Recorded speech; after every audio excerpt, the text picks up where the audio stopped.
upper trap, trigger point, and release. Going to go over two different methods here.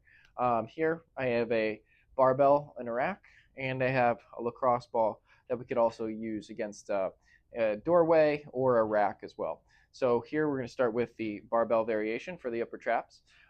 Here we want to add a height that is about our shoulder height, something that is not too high that we have to get up on our tiptoes. If anything, we want to come down to it because we want to get underneath the bar.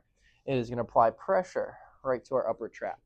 So as we leverage ourselves underneath, we're going to be pulling down with our hands.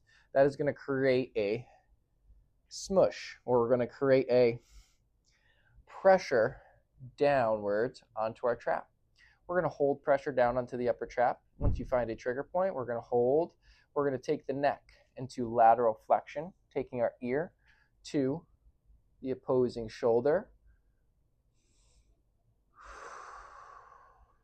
Deep breaths as you return to center. Going to the other opposite shoulder, the muscle is lengthening as we're applying pressure with the bar, digging deeper into the muscle. Exhaling, returning back to center.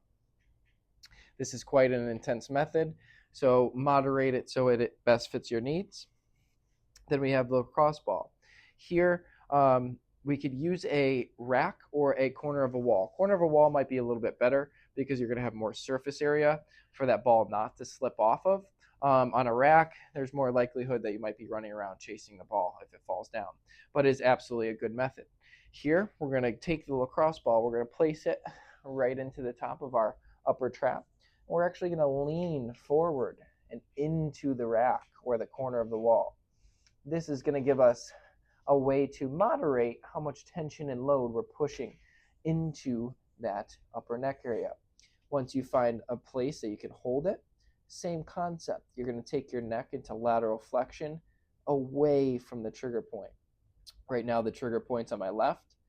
I'm taking the neck and the ear to the opposite shoulder, dipping and tipping the water out of my right ear to my right shoulder. Deep breath, return back to center. Repeat for repetitions. Great way to help relax some tension in the upper traps.